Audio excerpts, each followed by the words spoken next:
Acción, tu revista mensual de cine y series, con los mejores estrenos de cine, fichas y reportajes coleccionables, series de televisión y 4 pósters todos los meses.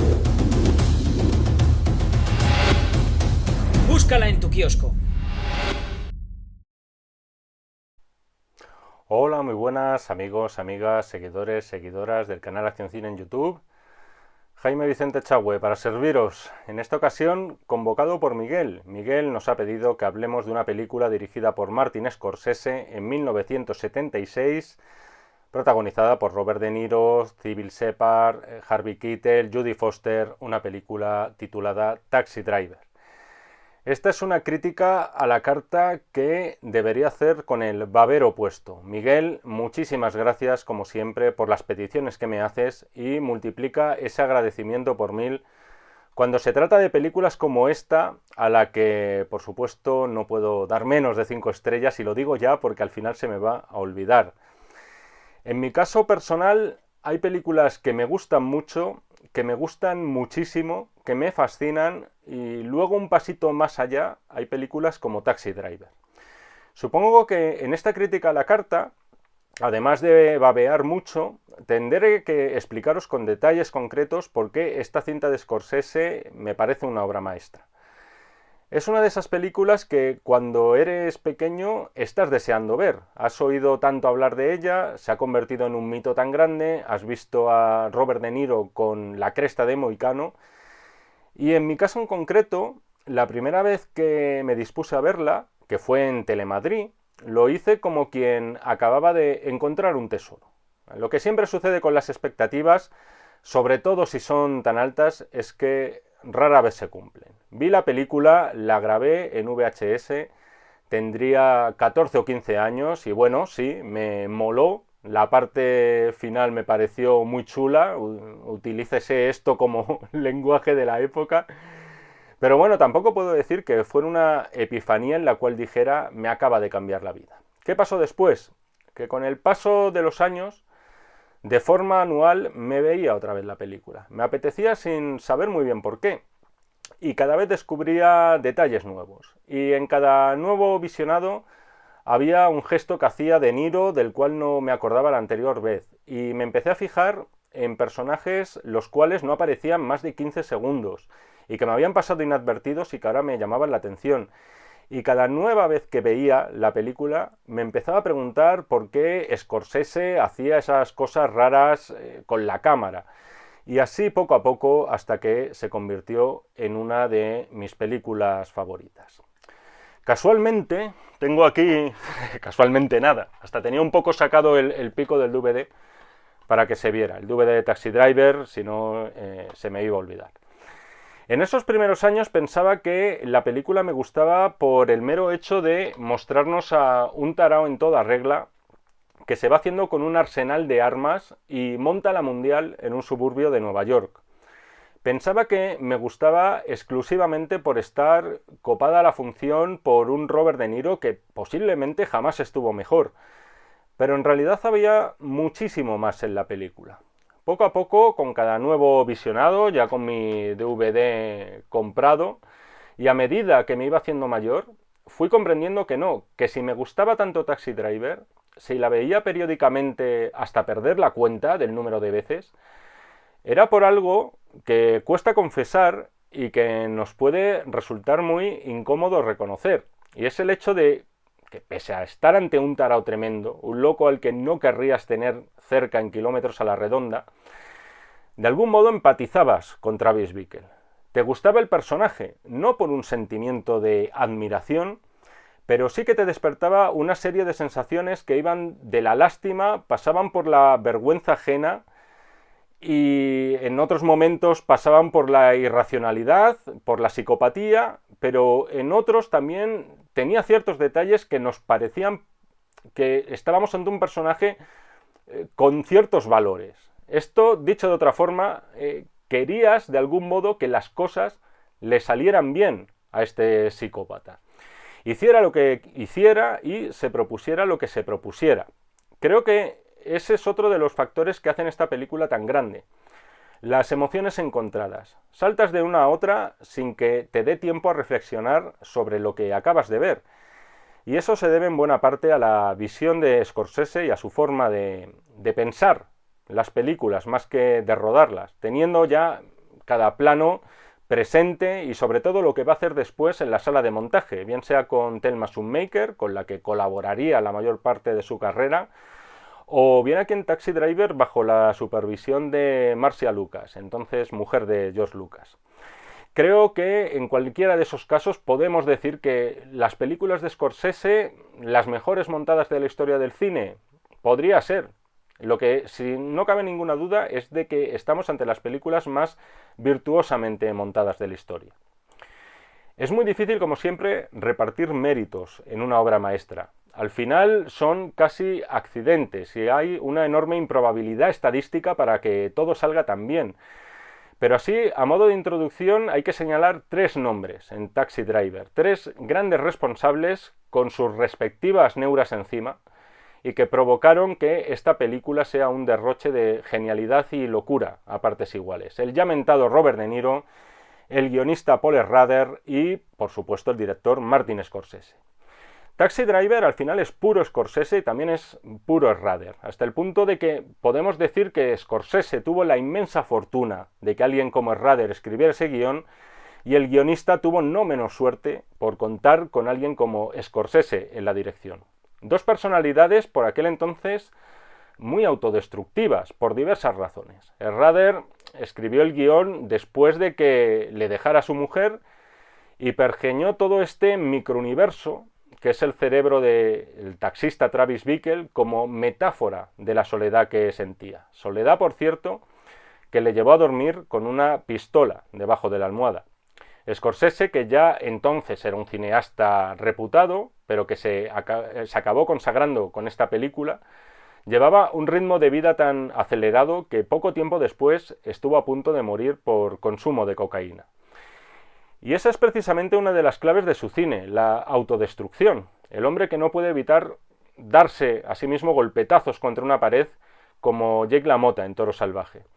Los personajes de Scorsese, y Taxi Driver no es una excepción, son siempre protagonistas muy urbanos, muy de la calle, con muy poca formación, con no demasiadas luces, pero cuyo carácter directamente animal, muy instintivo y en último término suicida, eligiendo siempre el peor de los caminos posibles, no triunfando en ningún caso, eso es lo que les convierte en seres fascinantes, como es el caso de Travis Bickle.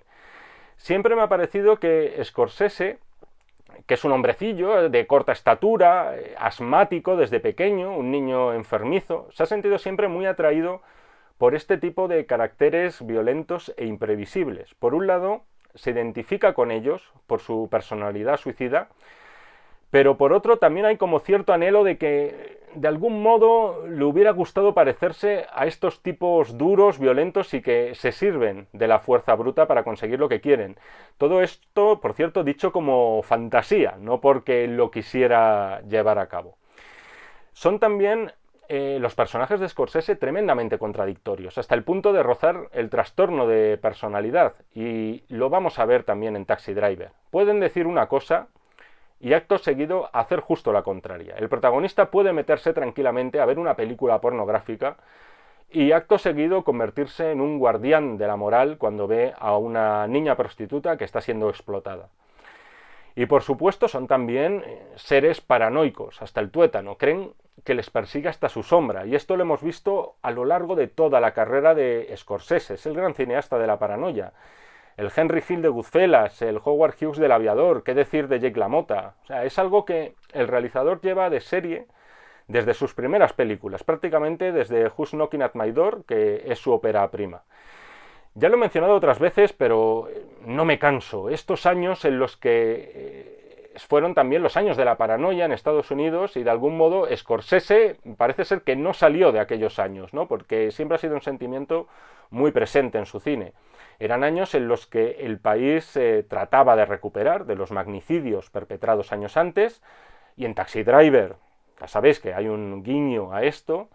Eran años en los que la sangría de Vietnam supuso un golpe muy duro para el país, también hay referencias de eso en Taxi Driver. Eran años de corrupciones y conspiraciones políticas, encarnadas sobre todo en la polémica administración de Richard Nixon. Eran años muy abiertos a la experimentación, no solo artística, también en el sentido de las drogas alucinógenas. Eran años loquísimos, en resumen, los 70, y para quien nos habla, una de las mejores décadas que nos ha dejado este arte. La gente que más me ha hecho disfrutar al final comenzó en aquellos años. Por supuesto, tenemos el nuevo Hollywood al completo, ¿no? Con Scorsese, Coppola, Spielberg, Lucas, De Palma. Luego en el género de terror son los años donde despunta John Carpenter, mientras en Reino Unido, ya al margen de Hollywood, surge Ridley Scott. Al final, mis primeros grandes ídolos, o mis primeros y los últimos, surgen ahí. En algunos casos bebiendo mucho de sus precedentes clásicos, y en otros como Scorsese, a su vez, con un ojo en los clásicos. Scorsese es un cinéfilo compulsivo, pero directamente también reinventando el lenguaje cinematográfico, sentando las bases de lo que sería no el cine moderno, sino, me atrevo a decir, que directamente el contemporáneo. Mucho de lo que se estrena hoy en día sigue saqueando, y me parece maravilloso, de los hallazgos narrativos, de montaje e incluso musicales, y esto es muy importante también, del director italoamericano. Hay tanto que hablar de esta película que me va a resultar muy difícil ceñirlo todo a una duración estándar, pero lo voy a intentar. Así que me voy a poner en faena, nada de sinopsis, y vamos a hablar de los momentos memorables, que en realidad son todos, pero voy a intentar ser bastante selectivo. Empiezo cronológicamente con los títulos de crédito. Vaya selección, ¿eh? O sea, directamente ya con los títulos de crédito. No voy a pasar ni una secuencia. Con los títulos de crédito y, cómo no, con la banda sonora de Bernard Herrmann. Muy pocas veces Scorsese ha trabajado con compositores, es decir, compositores de bandas sonoras, para entendernos. Un Williams, un Goldsmith, un Horner. Esta era la primera vez. Scorsese, y este es uno de los aspectos que lo ha hecho también grande, es el gran maestro a la hora de encuadrar imágenes y canciones, hasta el punto de que podemos considerar sus primeras películas, y lo vamos a ver ya en la primera incluso, que hizo los primeros videoclips modernos. Siempre me ha dado la impresión de que a él, el compositor de bandas sonoras, le sobra, perfectamente puede despachar la música incidental de una película con un puñado de canciones, por lo general muy buenas, pero aquí surgió la posibilidad de trabajar con quizá el más grande compositor vivo y activo por aquel entonces, que era Bernard Herrmann, y cuya obra siempre va a permanecer ligada sobre todo a los grandes clásicos de Hitchcock. Ciudadano Kane también es suya, que eso no se suele citar. La música de Herrmann ya nos indica que vamos a tener enfrente a una personalidad esquizoide, anticipando esa doble personalidad de Travis Bickle. Por un lado tenemos el tema suave, que todos conocemos, interpretado con saxo, melancólico, solitario, algo romántico, con raíces jazzísticas, muy neoyorquino. Y por otro lado tenemos esos arrebatos nada melódicos, casi deudores del género de terror, con un uso muy destacado de la percusión y que nos adentran en una mente imprevisible y desconocida para nosotros. Esto ya incluso en los títulos de crédito. Escuchamos las dos versiones. Es un trabajo tremendo el de Herrmann, el desempeñado aquí, que además en ocasiones y en la parte final remite ligeramente a Psicosis, otra película, por cierto, de personalidades duales, cuando menos. Concretamente me refiero a las últimas notas finales del tema final de la película de Hitchcock. Todo esto para decir las últimas notas que se escuchan en Psicosis, ¿vale? Esas las reconoceréis en algunos momentos de la película, sobre todo los que preceden a la violencia, a los estallidos de violencia de Travis. Son en los momentos, de hecho, en los que Travis pasa la acción pura y dura, y vamos a escuchar, insisto, una progresión muy parecida a la que utilizó Herrmann en Psicosis. Por cierto, Herrmann murió la misma noche que acabó de grabar la banda sonora. Esto es compromiso por el trabajo. Literalmente, esta fue su última película y de forma consecuente le fue dedicada. Vamos a hablar un ratito de Travis Bickle. Hay que detenerse un rato en este personaje, para mi gusto, una de las personalidades más inquietantes y fascinantes que nos ha dejado cualquier tipo de soporte narrativo. ¿Qué sabemos de Travis al empezar la película? Básicamente que estuvo en los Marines, lo cual nos lleva a deducir que estuvo en Vietnam, aunque no se nombre de forma muy explícita, que tiene insomnio y que busca trabajo de taxista para rellenar sus horas muertas. Eso es lo que sabemos de él, y me atrevo a decir que no sabemos y no sabremos mucho más cuando acaba la película. Es cierto que muy a su manera, con muchísimas diferencias, el personaje de Travis podría ser un precedente de John Rambo, uno de esos excombatientes que llegan de Vietnam sin ninguna gloria de la que presumir y con muchas miserias detrás, y que además serán tratados como apestados por la sociedad debido a que era una guerra muy impopular y además, para colmo, la perdieron.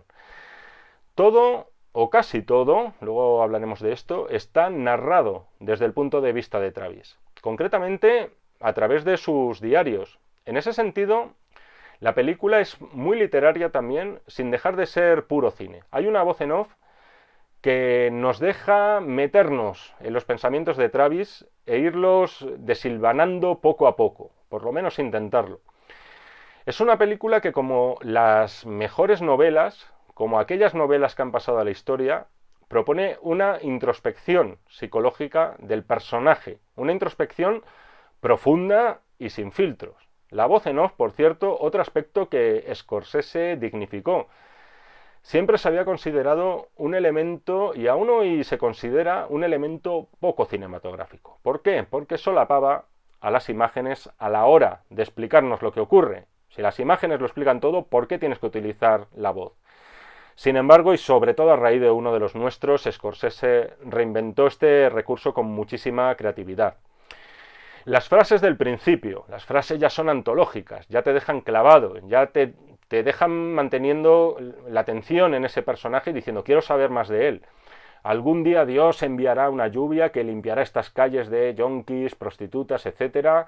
Luego está la de todas las noches limpio el asiento trasero de mi coche de semen, a veces también de sangre, y un puñado más.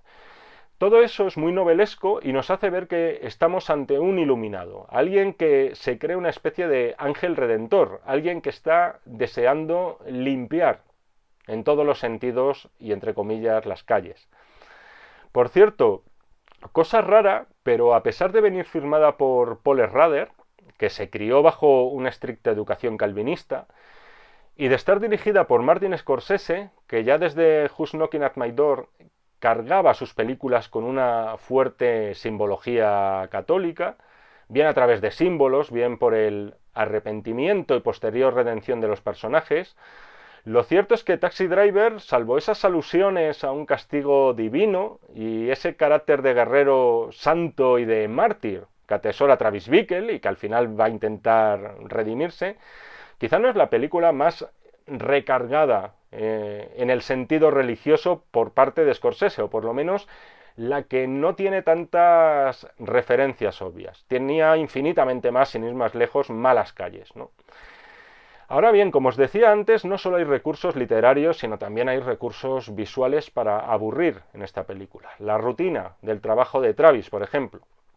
Hay un pequeño plano secuencia en círculo que empieza con Travis en la estación de taxis, rodea la estación, vemos todo su mundo, vemos toda la estación de taxis y luego regresa a él.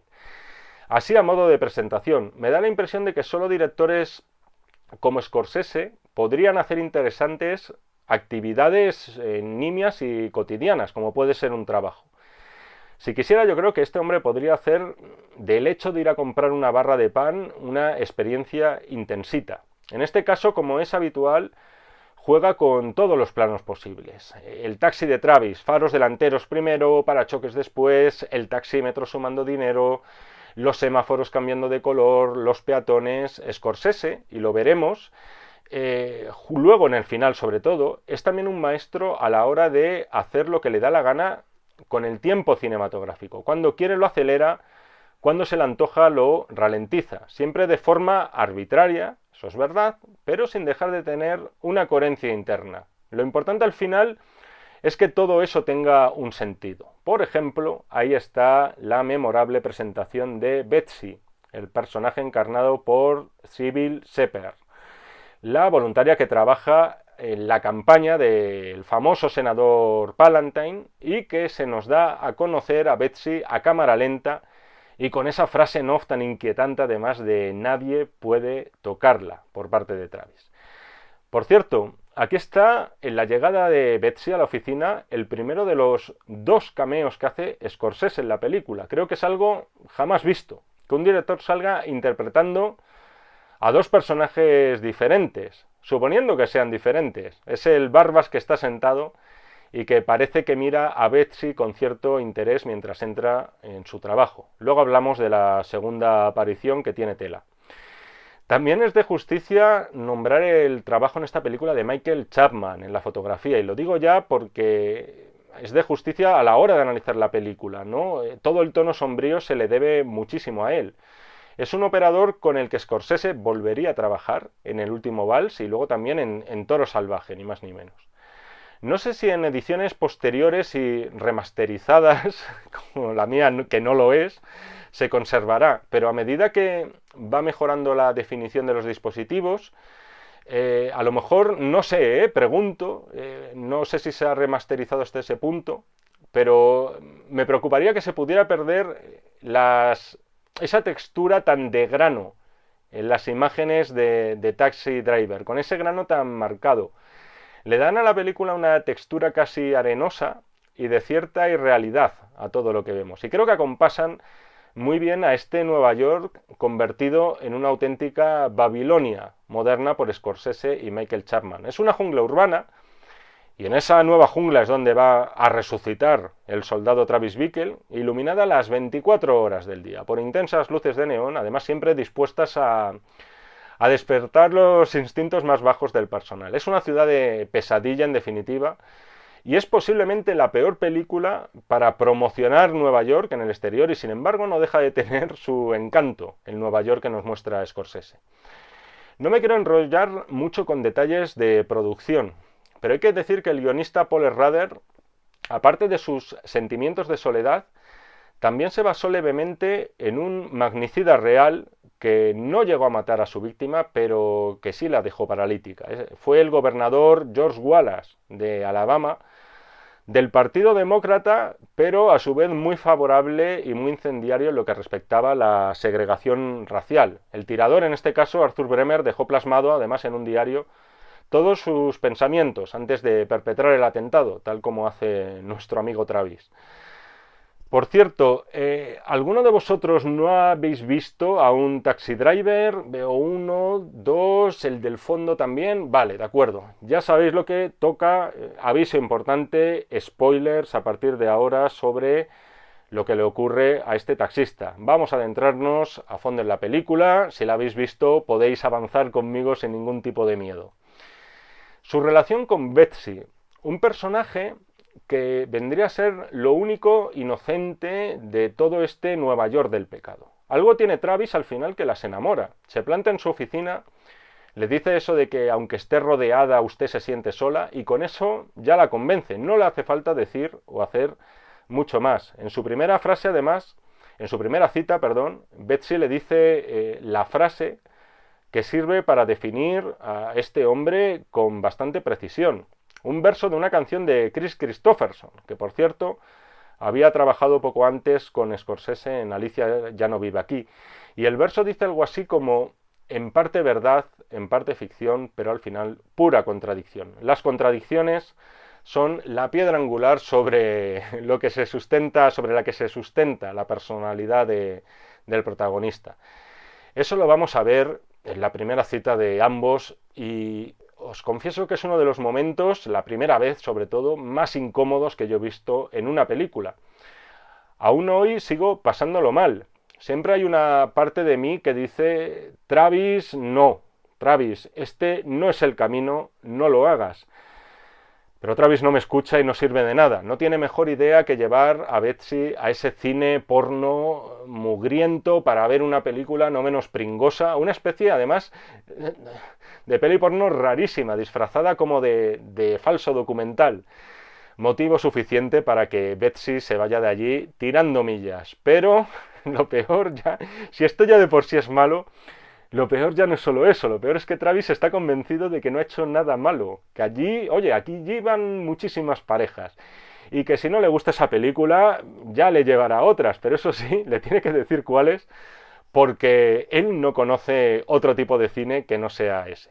Scorsese, película tras película, es también uno de los creadores más imaginativos a la hora de crear situaciones incómodas, incómodas tirando a desagradables. Y dentro de esa autodestrucción que despliegan siempre sus personajes, este momento para mí encaja como un guante. Ha conseguido ligar con la chica, había hecho lo más difícil, a ella a él también le gusta y la pifia de la manera más estrepitosa posible. Más momentos con Betsy, la llamada que hace al personaje de Sybil Shepherd para disculparse. Tenemos un plano medio de De Niro, fijo, él medio de espaldas ladeado, hablando por teléfono con ella, diciendo si quiere cenar con él algún día, etcétera, y con el consecuente no como respuesta.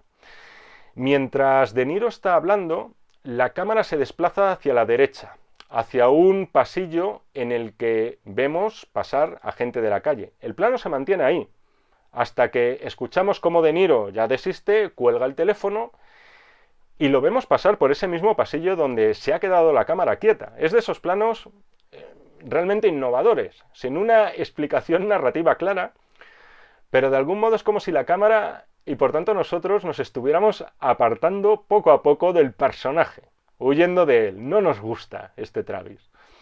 Después está el momento en el que regresa a la oficina de Betsy, con un cabreo de mil demonios. Siempre me ha dado miedo el gesto que hace De Niro al encararse con el compañero de Betsy, interpretado en este caso por Albert Brooks. Hace una especie de gesto de toque de la muerte, una especie de gesto karateca así, y da la impresión de que en ese mismo instante De Niro, no digo Travis, digo Robert De Niro, podría haber matado a Albert Brooks, de verdad con sus propias manos. Por cierto, De Niro no quiso hablar durante todo el rodaje con Albert Brooks. Estamos ante un actor de método. Ya sabéis, se sacó la licencia de taxista para conducirlo un par de semanas por Nueva York. Mientras rodaba Novecento, además, porque coincidió prácticamente en el tiempo, fue a una base militar americana en Italia para entrevistarse con soldados de allí y copiarles el acento que él iba a utilizar para Travis. Y en todo este lote, que suponía dar vida al protagonista, se incluía la antipatía que su personaje sentía por el compañero de Betsy. Puede ser excesivo todo esto por parte de Robert De Niro, puede serlo, pero el resultado es el que vemos, una de las interpretaciones más sutilmente neuróticas de la historia del cine. El racismo de Travis Bickle. Esto es algo que no es... se nos muestra, pero no es abiertamente explícito. No le escuchamos decir que sienta odio por determinadas razas, pero sin embargo el racismo de Travis ahí está. Schrader lo quería incluir en la película. Primero, en esas miradas paranoicas que echa el protagonista siempre, o curiosamente, a personajes de raza negra. Tenemos varios ejemplos de esto.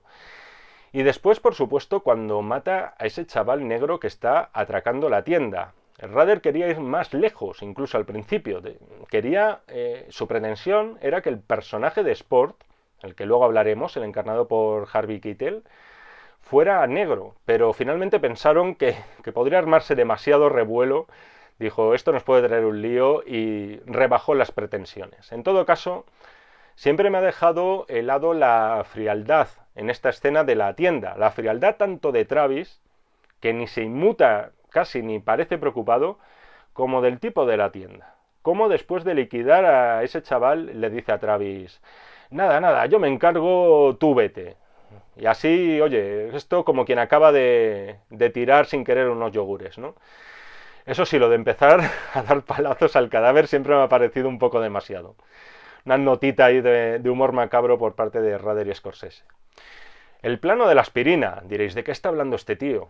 Travis se queda ensimismado entre el insomnio y la locura, viendo ese vaso casi como una metáfora del mismo, entrando en efervescencia y finalmente disolviéndose. Ese plano era un homenaje de Scorsese a una de sus grandes influencias, que es Jean-Luc Godard. que utilizó un recurso similar en su película Dos o tres cosas que sé de ella, una película de 1967, aunque en aquel caso, si no recuerdo mal, era con una taza de café. Al final, el nombre de Godard va a salir siempre como influencia de todos los directores a partir de los años 70. Desde Scorsese hasta Tarantino, y no es otra cosa que por toda esa osadía y experimentación de Godard, ¿no? Solamente que en el caso de Scorsese, llevándolo esa innovación a una narrativa más tradicional. El otro gran momento de Scorsese, actor. Aquí como ese viajero desquiciado que quiere quedarse dentro del taxi, pagar religiosamente su carrera, mientras ve en un piso elevado, cómo su mujer le está poniendo los cuernos. Una de sus frases es: tengo un Magnum 44. ¿Sabe lo que puede hacer un Magnum 44 con la cara de una mujer? Esa frase es terrible. Todo entra dentro, además, de la paranoia de Travis. De algún modo, este personaje, encarnado por Scorsese, denota que toda la ciudad está enferma y que a los ojos de Travis va a ser necesaria una cura. Por cierto, ¿por qué Scorsese hizo este personaje? El actor que iba a interpretarlo sufrió un accidente en el último minuto y no había nadie disponible y Scorsese dijo: aquí estoy yo. No era algo que estuviera previsto en todo caso, y de ahí que al final el cameo inicial se sumara a este otro más inesperado. Me gusta también mucho la conversación con Wizard, el mago, el veterano de los taxistas. Travis va a pedirle ayuda, dice que se le empiezan a pasar por la cabeza ideas raras y el otro le da una charla de filosofía de bar tremendamente barata. Muy bien, por cierto, Peter Boyle como este mago. La escena de Easy Andy, el traficante de armas, un actor, por cierto, con una curiosa historia detrás.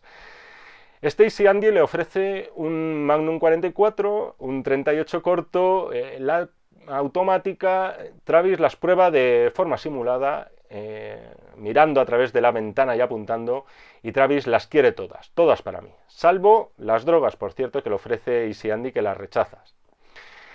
El entrenamiento de Travis, las flexiones dando palmadas. Yo alguna vez he intentado esto, no lo hagáis en casa, por favor, ni lo intentéis.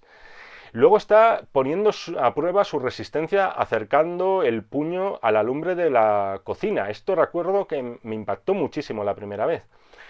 Todo esto intercalado con imágenes de él en el cine porno, haciendo el gesto del gatillo que veremos al final, mientras a su vez se está llevando las manos a los ojos.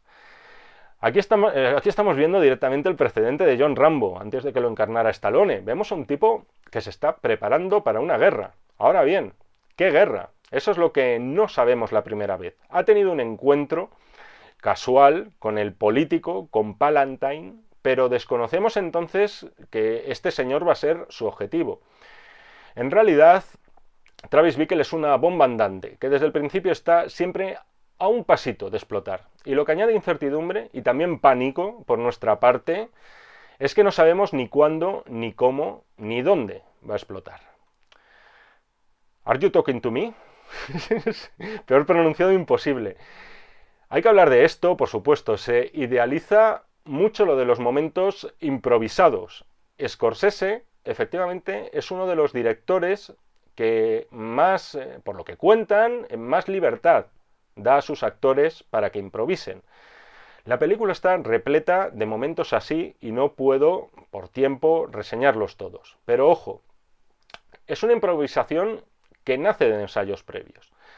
No es poner la cámara y rodar lo primero que se te ocurre. Y entre esos momentos está este del espejo que todos recordamos. En el guión, según comentaba Rader, ponía solo que el protagonista habla frente a un espejo.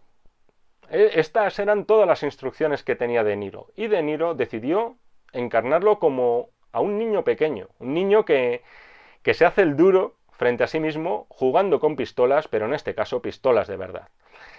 Y el resultado es el que vemos. Es inolvidable. Siempre me ha gustado además, sobre todo, cómo Travis murmura los insultos, así entre dientes, al final de cada frase. Dice motherfuckers, tal, y no acaba de pronunciar las palabras.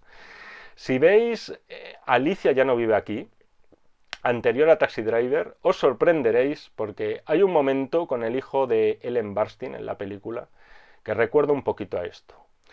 Hay otro detalle que pasa muy inadvertido, pero que es divertido de ver. Es en ese momento, digamos, de entrenamiento. Escuchamos la voz en off de Travis decir algo así como escuchad, mamones, o algo peor, que dice, aquí tenéis a un hombre que no aguanta más, un hombre que tal. Scorsese repite el plano y repite el comienzo de esa frase de forma totalmente random, como dirían los millennials, porque sí, porque yo lo valgo. Como si Travis fuera un disco rayado. Yo hasta no hace demasiados años pensaba que eso era un fallo de mi DVD o de la vez que la había grabado, la película en VHS o lo que fuera. Pero no, señor, cualquier edición que compréis de Taxi Driver tiene ese rewind, esa vuelta a empezar en esa escena. Insisto, como si Travis fuera eso, un disco rayado que no para de repetirse sin ningún tipo de dirección ni rumbo concreto. Son esas cosas, este tipo de detalles que hacen de esta película algo único y diferente. Los espejos, si os fijáis, por lo general están omnipresentes en la película. Al principio, perdón, por no ir en orden y hacer un pequeño flashback. Al principio, cuando Travis se apunta como taxista, vemos al personaje de Wizard en un espejo interactuar con otros taxistas. Luego también el retrovisor del taxi, cómo no, por el cual el protagonista ve a sus viajeros. Todo remite siempre como a dos realidades a lo largo de Taxi Driver. Y uno de esos viajeros va a ser el personaje de Iris, la niña prostituta. El personaje de Jodie Foster, que no tendría más de 13 años como mucho y un papel así dio bastante que hablar. En todo caso, hay planos, sobre todo cuando está en la habitación con Travis, sobre todo en los que hay una mayor tensión sexual que nunca se desata, donde fue su hermana mayor quien hizo de doble, porque esta sí que era mayor de edad. Era Jodie Foster una actriz muy joven, pero muy experimentada. Acordaos de una crítica a la carta que hice de La muchacha del sendero, en la que ella era incluso más joven y era la estrella absoluta de la cinta. Además ya había trabajado con Scorsese en Alicia, es verdad que en un papel, bueno, a lo mejor en minutos ocupaba lo mismo, pero no era tan trascendente como este. Fijaos en un detalle, por cierto, cuando Travis está a punto de atropellarla, antes de que vaya a ir a buscarla a ella al motel, hay un momento en el que Travis está con el coche y está a punto de atropellarla a Iris y a otra chica tiene que frenar en seco. Esa otra chica que acompaña a Iris era una prostituta real que sirvió de inspiración a Schrader y a Scorsese a la hora de modelar a esta Iris. De hecho, de esta chica Foster copió varias cosas y muchas de ellas las vemos en el momento del desayuno que comparte con Travis y que en general, por cierto, me entusiasma también toda esta secuencia. Por ejemplo, el detalle de llenarse las tostadas de azúcar, ¿no? Que nos puede resultar tremendamente empalagoso. Pero esos detallitos aparte, también lo que me gusta en este caso son las reacciones de Iris, las reacciones de Jodie Foster, sobre todo ante los impulsos violentos de Travis y sobre todo cómo se ríe de él cuando le dice eso de que no, ahora mismo estoy trabajando para el gobierno de incógnito, ¿no? Es una chica, al final, con muchas más luces de lo que puede parecer pese a su condición. Jodie Foster era, sin duda, la actriz más talentosa de su generación, con una naturalidad que se hacía muy cercana al espectador, incluso en un papel tan al límite como este. Toda esta parte, por cierto, también fue fruto de ensayos previos donde De Niro improvisaba mucho. En ese mismo momento, en la cafetería, vemos además otra de las grandes contradicciones de Travis Bickle. En esa conversación acusa a este Sport, a su proxeneta, de ser un asesino, cuando en realidad no sabemos si alguna vez ha matado a nadie, no nos consta. ¿Qué va a ocurrir después? Que el que se va a convertir en un asesino es el propio Travis Bickle. Comentar también un par de cosas sobre el encuentro entre ambos personajes en el motel. Lo primero, que hasta que no les vemos juntos en la habitación, en realidad no sabemos qué pretende Travis. él la había empezado a seguir por las calles tras un par de encuentros casuales. Pero teniendo en cuenta el carácter de este hombre, nos daba pie a pensar cualquier cosa. Podíamos pensar que tenía algún tipo de interés sexual en esta chica. Pero enseguida vamos a ver que no. De hecho, tras haber fracasado en todo lo que ha intentado en su vida, y entre otras cosas ligar con la chica de sus sueños, se va a erigir en una especie de ángel de la guarda vengador para Iris. Quiere convertirla en un símbolo de que la escoria de la sociedad, como él dice, como él la llama, puede perder en ocasiones. Y de hecho, ese día en concreto va a perder. Hay otro detalle que quizás se pasa por alto, por lo menos la primera vez que se ve la película. Es el billete que le da Travis al matón que hace guardia en la habitación de Iris. Le da un billete arrugadísimo de $20. Es exactamente el mismo billete que el proxeneta de Iris, Sport, le había dado a Travis al principio de la película, casi, cuando saca a la niña a rastras del coche. Es un detalle muy bueno, porque en ese primer momento vemos que Travis se queda mirando ese billete. Si os fijáis, en la película, insisto, al principio, ahí aparece. Se queda mirando ese billete como asqueado, sabiendo que es dinero sucio y en realidad no lo quiere y ni siquiera sabe qué hacer con él. Ya pasado 1 hora y pico después vamos a tener la respuesta. Ese dinero se lo va a entregar a ese matón. ¿Por qué? Porque interpreta que ese dinero es sucio y solo puede estar en manos de gente sucia. Está también enorme aquí Harvey Keitel, que en principio, aquí hubo pequeño baile de papeles, iba a encarnar al compañero de trabajo de Betsy. Finalmente se quedó con el papel del chulo de Iris, de Sport. Antes que De Niro, en realidad Harvey Keitel era el alter ego de Scorsese en pantalla, estuvo en sus primeras películas. Y aquí lo cierto es que desde el principio está estupendo, además con una sintonía y una química asombrosa con el propio De Niro, con el que ya coincidió en Malas Calles. Ya esa escena en el portal, cuando Travis se interesa por los servicios, entre comillas, de Iris, se ve como toda esa improvisación da pie a una escena muy natural entre ambos. Además, es casi humor negrísimo lo de este personaje. Le dice algo así como, sí, esta chica tiene 12 años, te hará cosas que no puedo reproducir en este vídeo, un montón de referencias sexuales fortísimas, y cuando acaba, le dice a Travis, oye, vale, pero nada fuerte, ¿eh? No te pases. O sea, es un momento que me parece tremendo. Es gracioso, por otro lado, que cuando le dice eso de que si es un poli, y le pregunte que si lleva un 38 en el calcetín, esa es precisamente una de las armas que ha comprado Travis a Andy y que va a utilizar después, entre otras cosas, para liquidar a Sport. Hay una secuencia, por cierto, entre Sport y Iris que el propio Scorsese decía que es discutible. Si lo dice Scorsese, yo no le voy a llevar la contraria, pero entiendo por qué lo dice. Es cuando ella le dice a Sport que quiere dejar esta vida, que no le gusta, etc. Y el otro la empieza a enredar con eso de que, nada, nena, yo soy tu hombre, y la acaricia con un falso cariño y comienzan a bailar pegados, podríamos decir.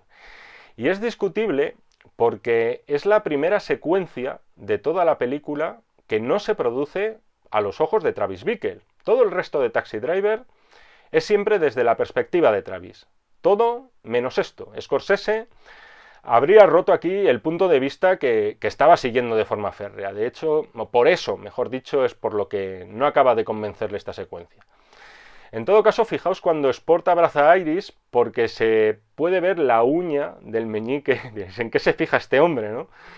Fijaos en la uña del meñique de Harvey Keitel. Una uña larguísima, la del personaje. Y se la dejó así porque era la moda entre los proxenetas de la época para poner en la uña cocaína y esnifarla. Vamos a irnos adentrando ya en la parte final de la película. Siempre me he preguntado por qué Travis quiere matar al senador. ¿Qué es lo que pretende demostrar? Si en realidad es por la relación que tiene con Betsy, que el senador sea el jefe de Betsy, en realidad no sabe nada de este Palantine. Coincidió con él en el taxi, sabe eso, que es el jefe de su intento de novia, y poco más. Sí que creo que Travis la acaba identificando como una de las taras según él, de la sociedad. Un político, en definitiva, que poco va a hacer para cambiar las cosas, porque además lo único que le escuchamos en la película y en algún momento televisivo, mientras está viendo Travis la tele, son eslóganes vacíos, que no parece que vayan a ir a ningún lado. Travis al final podría ya no discernir, no ver demasiada diferencia entre los criminales de Nueva York y una clase política que les permite campar a sus anchas por la ciudad. Y sobre todo, al final lo que yo creo que busca Travis Bickle es ser recordado, dejar de ser un don nadie. Esto también es muy americano, dejar de ser una de esas millones de almas sin rumbo que viven en la ciudad y un buen día dejan este planeta sin nadie detrás que le llore. En ese sentido también hay un fuerte componente narcisista del personaje de Travis que, como veis, va acumulando trastornos. No lo he mencionado, el momento de la televisión sería imperdonable, cuando De Niro juguetea con su pie y el aparato hasta que la tele finalmente cae y sabemos que si le quedaba un ápice de cordura a su protagonista, ya está. O sea, lo ha perdido absolutamente todo, ¿no? Además lo estás viendo en ese instante y dices, no la va a dejar caer, no la va a dejar caer, la deja caer. La famosa cresta de Robert De Niro, cresta postiza y bastante bien hecha, porque yo creo que todos nos la creímos. Ya lo sabréis, pero Scorsese hizo que el personaje cambiara de look, tal y como hacían los soldados de los servicios especiales en misiones especialmente peligrosas en Vietnam. Era, podríamos decir, un rito que llevaban a cabo de manera casi tribal. Y aparte de regalarnos así una de las imágenes más icónicas de la historia del cine, aparte de ser también una influencia para el movimiento punk, creo que está muy bien traído esa secuencia. Aparte de la fuerza que atesora, Travis se ha llevado directamente la guerra de Vietnam a su casa, a Nueva York. En todo caso, desde la primera vez que vi la película, no fue este el detalle capilar que más atención me ha despertado. Si os fijáis, hay como a lo largo de toda la película, no hablo de la cresta, olvidaos de la cresta, hablo de fallos de continuidad a lo largo de Taxi Driver en el pelo de Robert De Niro. En una secuencia le vemos con flequillo, en otra no, con el pelo más a cepillo, luego vuelve a aparecerle el flequillo, no sé, es algo raro. En realidad, no sabemos cuánto tiempo transcurre en la película. No hay una referencia temporal que nos permita hacer cálculos al respecto. Pero no parece que sean demasiadas semanas o meses como para justificar esos cambios de look del personaje y además variando de una secuencia a otra. Nunca he encontrado una referencia de esto por parte de los responsables de la película, así que yo lo dejo dicho para que os fijéis y por supuesto para que deis respuesta a mis dudas. Vamos con el tiroteo del pasillo. El tiroteo del pasillo. Travis fracasa con lo de Palantine y siempre he pensado que va por un plan B. Dice, intento lo de Palantine, si salgo vivo de esta, voy a por el tema de Iris y se lanza directamente al barrio de los proxenetas. Ese plan es cargarse a todos estos explotadores sexuales de una niña pequeña. Esta es una de las mejores carnicerías de la historia del cine, vamos a decirlo así. La compararon mucho con Peckinpah y Grupo Salvaje, una explosión de violencia, pero que en este caso roza el gore, y la primera vez que la ves no das crédito. Además, por eso, casi todo sucede en una referencia espacial mínima, un pasillo estrecho y tampoco especialmente largo. La voladura de los dedos, el tiro en el cuello, luego está el tiro en el hombro, los 3 tiros que le mete a uno en la cara, el disparo definitivo con el que mata a Sport. Por cierto, lo de alargar y estirar o ralentizar el tiempo lo vemos con lo de los 3 tiros que le pega a uno de los proxenetas en la cara, el que tiene las gafas. Ahí de repente Scorsese acelera el ritmo.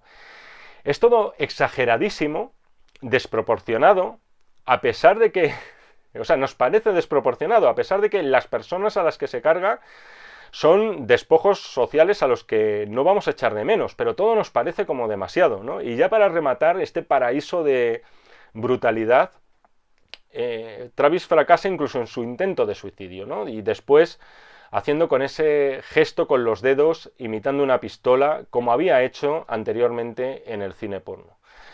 Todo es modélico en estos escasos segundos. Es de esos momentos, además, que siempre te sorprenden, aunque te los sepas de memoria.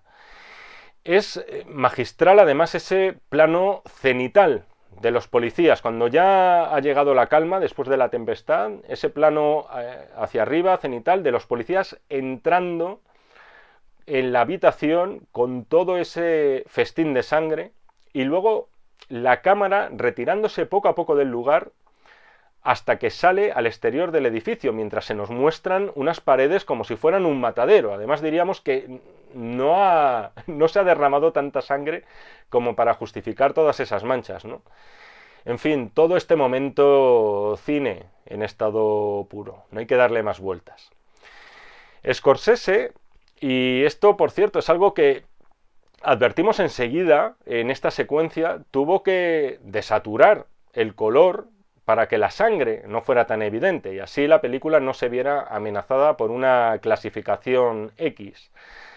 No hay forma de saber cómo era esta secuencia con el color original. No os molestéis en buscarlo, es imposible. Los negativos originales se estropearon con el paso del tiempo. Aquellos negativos de celuloide, según comentaba además Michael Chapman, al que no le hizo mucha gracia todo esto de saturar el color, pero bueno, eran bastante vulnerables al paso del tiempo.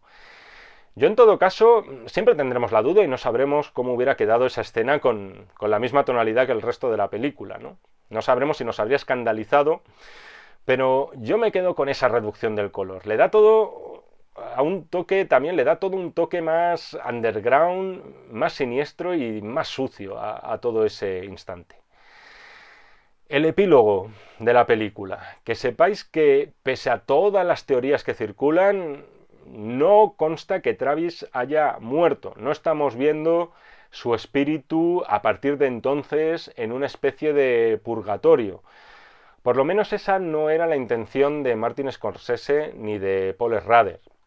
Sí que querían en este caso cargar contra la prensa y el empeño de los periodistas por convertir en héroes a personajes tan poco ejemplares como Travis Bickle. Como ves, hay cosas que no cambian con el paso del tiempo. Es, por así decirlo, la nota irónica y crítica que tiene todo este final. No muy bien entendido entonces, por ciertos sectores sobre todo, que pensaban que el director y el guionista estaban glorificando el fascismo a lo Harry el Sucio, poco más o menos.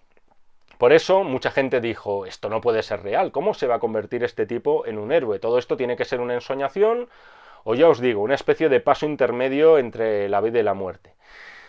Ellos siempre lo han negado, no van por ahí los tiros. La teoría además sobre la muerte de Travis se apoyaba también en ese último paseo que le da al personaje de Betsy, que regresa aquí para saber cómo se encuentra este nuevo héroe americano.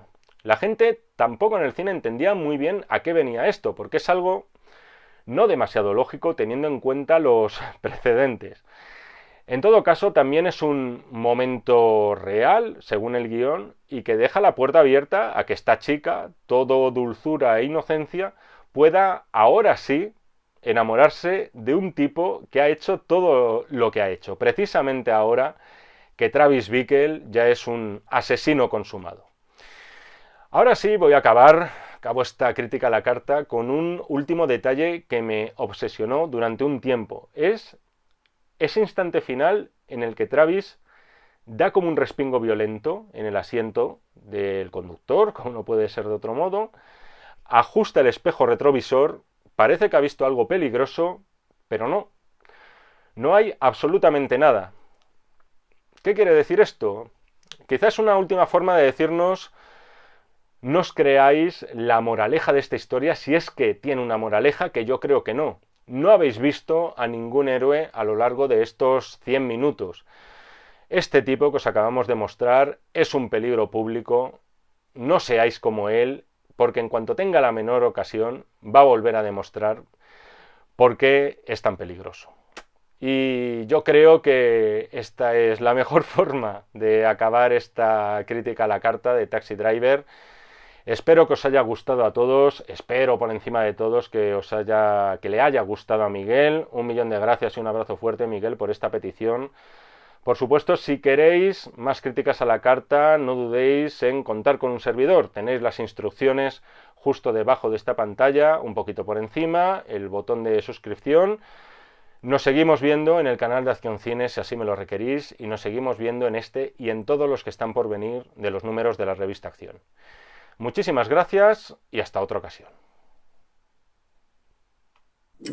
Acción, tu revista mensual de cine y series. Con los mejores estrenos de cine, fichas y reportajes coleccionables, series de televisión y 4 pósters todos los meses. Búscala en tu kiosco.